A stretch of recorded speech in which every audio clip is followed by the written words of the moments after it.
Hello everyone, and it's Michael Fernandez talking about asset management using your library system. In our case, we're going to be talking about using Smart Suite Library, one of the most advanced and definitely the most cost effective. We don't believe you'll find another library system as feature and function rich with all the functionality and at cost that is unbelievable. There is no license costs, there's no modules cost. So if you decided that I want to put my asset register on the system, you don't have to pay any license fees up front, which is another way of saying, it's an extra cost for you.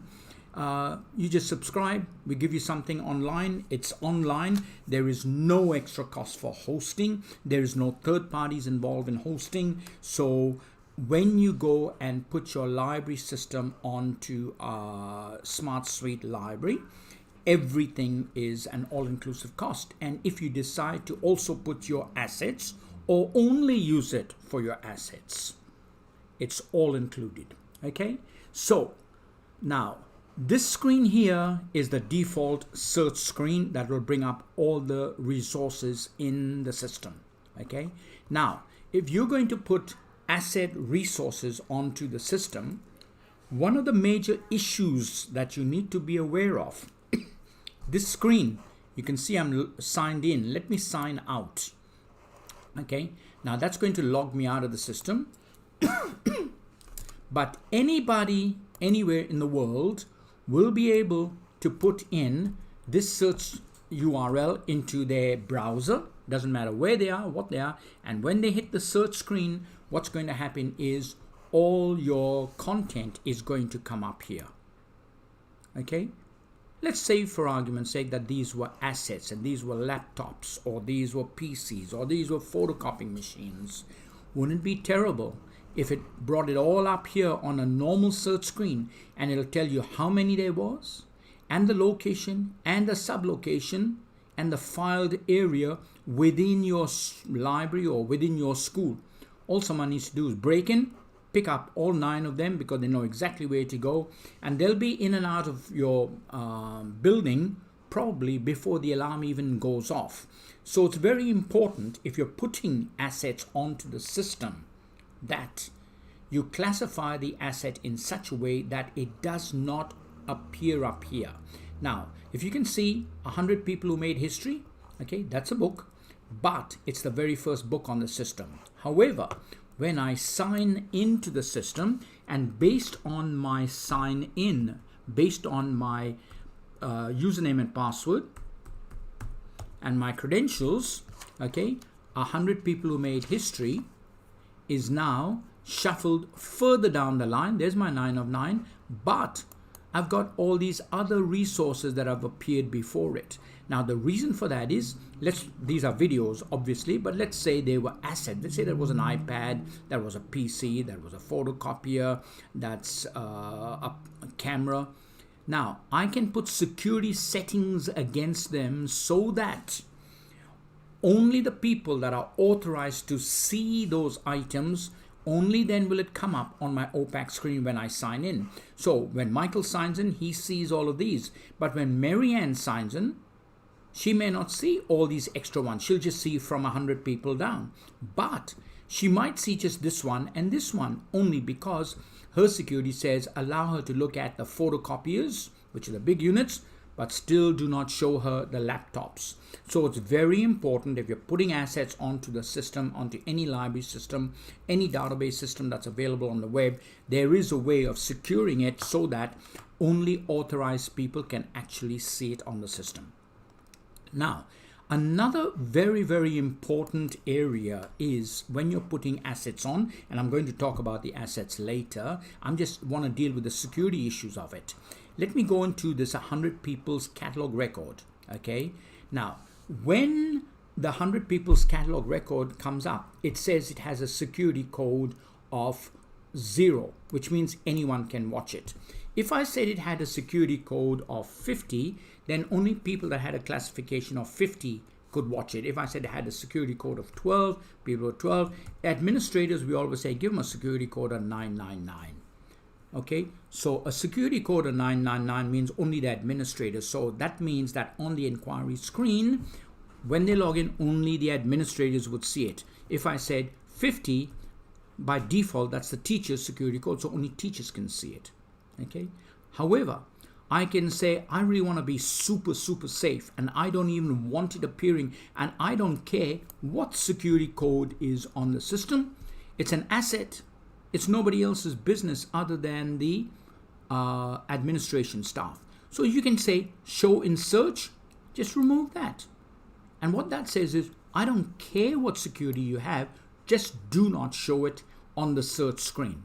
Okay, so when you come to the search screen and I say do not show it, if I'd saved that, okay, which I'm not going to at the moment, but if I had saved that, do not show in inquiry, it doesn't matter whether I'm logged in or logged out, this item will never ever show. And you might say, well, how do I go about finding it? If you want to find anything and it's not on the inquiry screen, but when you go into the catalog screen, you can find absolutely anything from here. So you just go find, okay? And that's where you'd enter your text. So 100 people, so I go find and I'll go 100 people. And when I do that, anything that has the word 100 peoples in it will come up, okay? And that's how you can find it. But if you had gone ahead and put in a serial number for that item or a barcode to tag that particular item, you'll still be able to put that in here and it'll find it, because it says look in all fields. But you can be very specific and say, I only want to find in the barcode field and it must have this number. So you can choose, but you're better off to just leave that, say look in all the fields and whatever information I give you here, bring it out. So don't worry about being able to find material even though you've said it is a security of 999 and show in search, and I say no. And if you go save, okay, you can still go to the find button and go 100 people, and that will bring up the catalog record of the asset. Now let's say it wasn't a book and it was an iPad Series 2 and 256 of memory, and that's the item. Okay, now I'm going to make sure it's searchable. All right, so if that's the iPad and it's a Series 2 and it's 256 of memory, and you put that onto the system, you don't have to put in all of this information in here. You'll just go down to the media type, and in the media type you'll just say it is an electronic equipment. Okay, and if you haven't got electronic equipment, you can just create it. You can just say student hardware. You can call it anything you like, because it says if it doesn't exist in the list, do you want me to add it? And I go, yep. So it's now called student hardware. So you can then go and do a search of student hardware and bring them up. Okay. And what you can do is, you can put in a subject to describe it. Okay. I would not recommend putting it in there if you want to be friendly with your library staff and get them to do things for you, because they have very specific ways of categorizing their material in the library, except for equipment. So I'd recommend you use local subject. Local subject is a free-for-all. Tag it whatever way you want. And you can say 2020 January, January purchase. Okay, and that's the subject. It's a local subject. So a local subject means tag it whatever way you want. So then when you're doing a search, if you put in 220 January purchase, or you say purchase 2020, then that material will come up. And you can say, I bought this from the money from some special funding that you got. You can categorize it, so you can then pull it all out, all the material that was bought with that special funding. So you can use local subject to tag these materials any which way you want. You also have the ability to go into notes And in the notes, it's a free-for-all. So you can actually type in the entire Encyclopedia Britannica here to make it very descriptive. And every word and phrase that you take the trouble to type in there, we'll take the trouble to search it using that find, and also in the inquiry screen. If you said that it was able to be searched, it'll also go and find it by looking through here as well. Okay. Now, the most important thing when you're putting assets into the system is, where do I put in the barcode? Because this is an asset. I want to put a barcode on it so that I can stock take it, so that I can loan it out, so that I can track it, so that I can do a whole bunch of analysis on the usage of this item, so that when it breaks down and I send it out for maintenance and I get a maintenance report back, I want to be able to put in all the details about that maintenance report. So anything you want to track an asset by, because remember the title is iPad Series 2 256 megs of memory. However, when I go to the copies, that iPad, it says I've got 9 of them, and I might have 29 of them. I might have 100 of them. So you have one record to describe the main item and then individual barcodes on each individual item. Okay, so we've got the barcode, we've got the number of the item, it's the first one, second one, third one. The call number you don't need to worry about. The librarian will give you something to describe where it's filed. So you might just say IT office and make that your call number if you want. Talk to your librarian. The copy status is always, it's available unless it's on loan, okay, or unless it's lost in stock take or in repair, or there's a whole bunch of other options, but your default is it's available, ready to be borrowed. The location, the sublocation, and how long you're going to loan it for, and how long you're going to renew it for. So that's the basic information, and you must put that in for each and every individual iPad. Now let's go and have a look at this iPad, this number here, ASD, that's the barcode. So if you want to put in the asset information or the maintenance information for any individual copy or item, you then have to go to the barcode, go to the left and expand by clicking on that button. When you expand it, you can see it gives you the accession date, it gives you the accession number, it gives you the supplier, the cost center, in other words, who paid for it. It might be the arts department, the maths department, the school general budget, or the admin department, so forth. What it cost, and most importantly, what it's going to cost to replace it. Now, the reason for that, the replacement cost being very important, it might have cost you $500, but that was in January.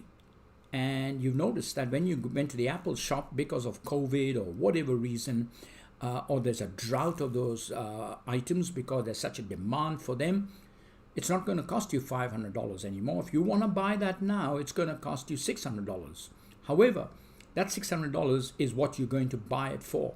By the time you bring it in there and then you put some security tabs on it and then you catalog it and you do all that, put it into a case and all that sort of stuff, it might not be $600. It's actually $680, because if you lost it now and you had to replace it, that's what it's going to cost you.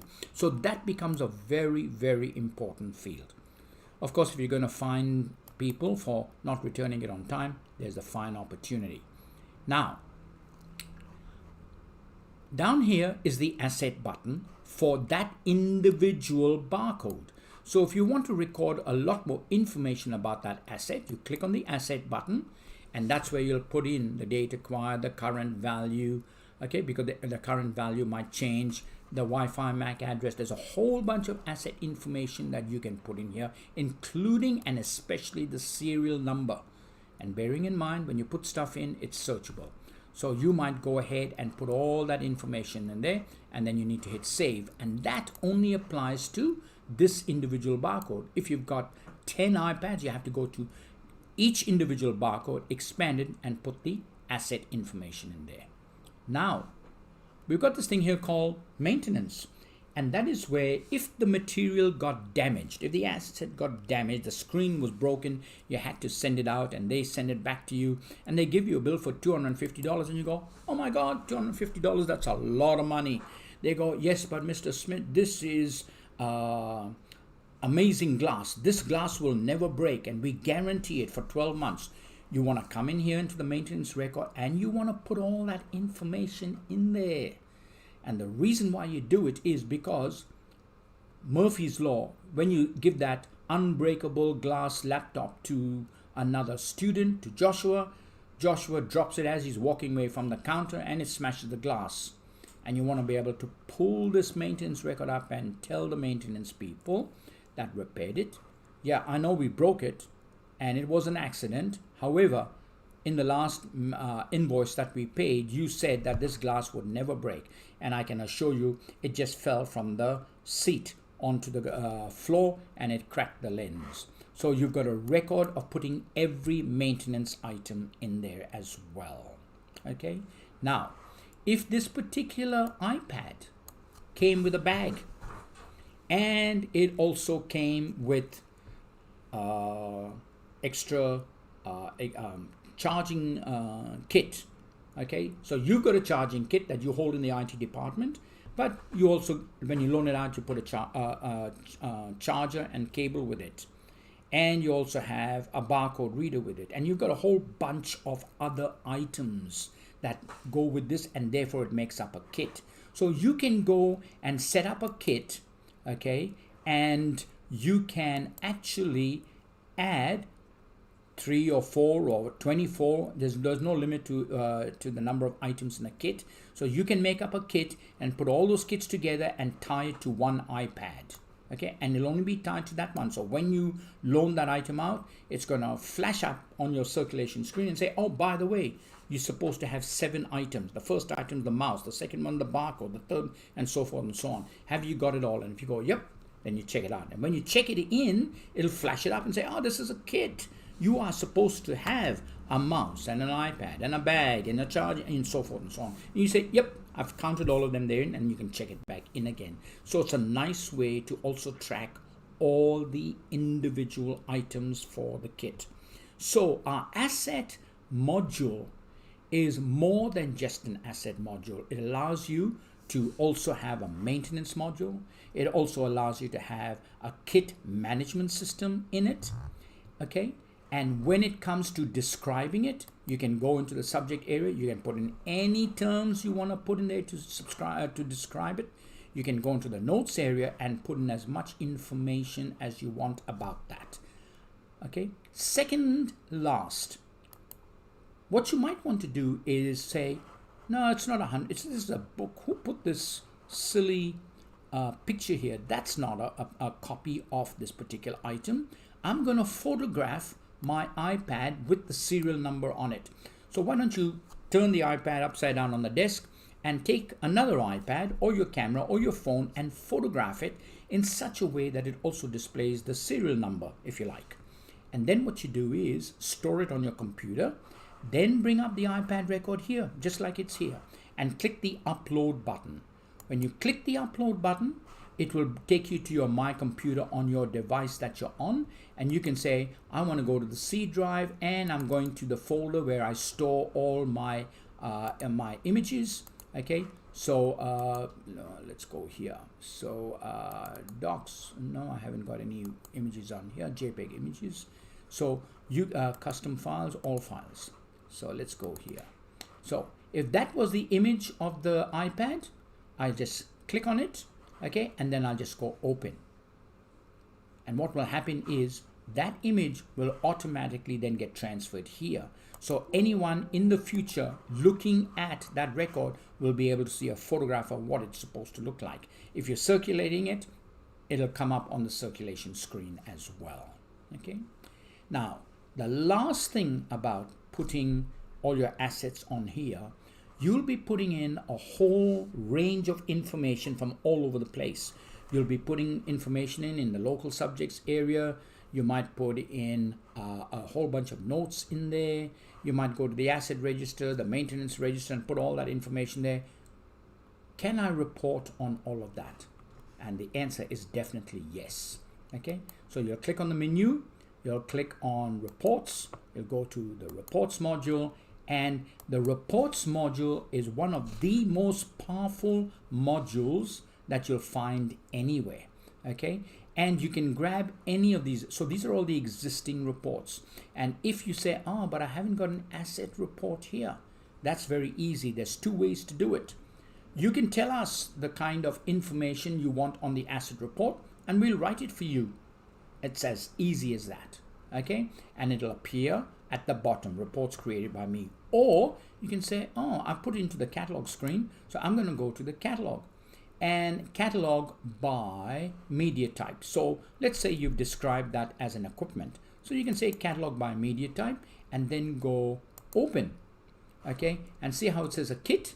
We go, no, no, no, no, I want equipment. So I can go down to equipment. Okay, and I'll get rid of the kit. All right, now if I go generate, it's going to generate a report of all my equipment. Okay, and there it is. Now I don't want to keep selecting equipment. I would like to have a button that says asset by asset report. So what you can do is you can just go configure and catalog by media, and I go no, and I'll just go asset